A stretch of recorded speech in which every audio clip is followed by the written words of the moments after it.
So I have my example Mario image, and I'm going to start by adding a solid color overlay. So I've got my yellow background and then my PNG Mario picture.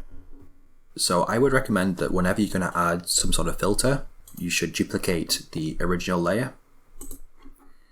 And then this just means that you have an original to revert back to if needed. It also means that you can actually blend the filtered version of your image back on the original image if you want to. So for the original Mario picture, I'm just going to hide it so we can refer back to it later. But I'm going to concentrate on the duplicated layer here, and I'm going to add the color overlay by going to FX and then color overlay.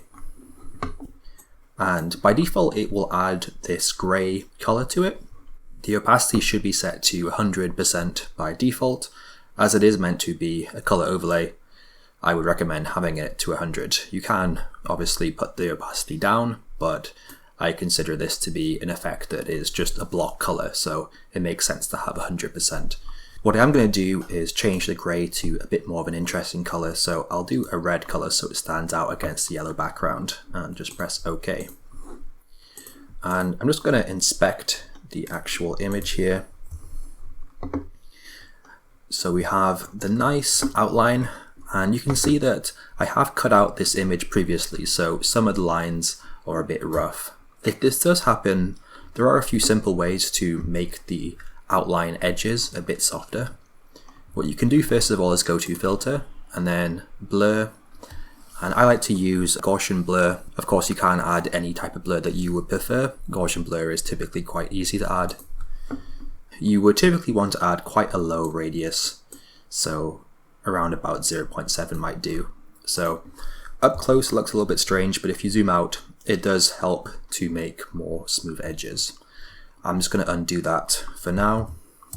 If you want to add more custom feathering or blurring to a particular part of the image, for example, this part on the back of the head, you can go to the blur tool over here, and then you can just manually brush stroke it to add a sort of feathering effect here. So you can add more well-crafted blurring if you would prefer to.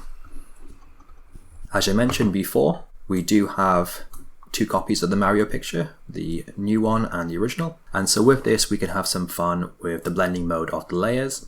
First of all, I'm going to take my color overlay version of Mario, right click, and then go to rasterize layer style. Whenever you rasterize an image in Photoshop, it essentially takes all of the effects or whatever object the image is and just makes it into a simple layer.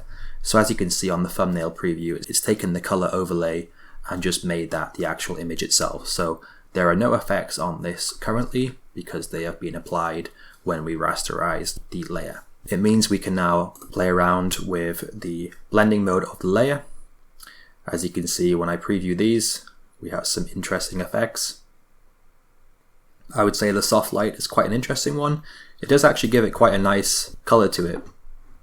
And then I'm going to go to opacity and filter it. But actually having this on quite a high opacity works quite well, I think. So it does actually give it quite a nice boost to the overall color and character, so that works quite well actually. So there we go, nice and simple. If you found this video useful, please leave me a like, subscribe if you wish, and I'll see you all in the next video.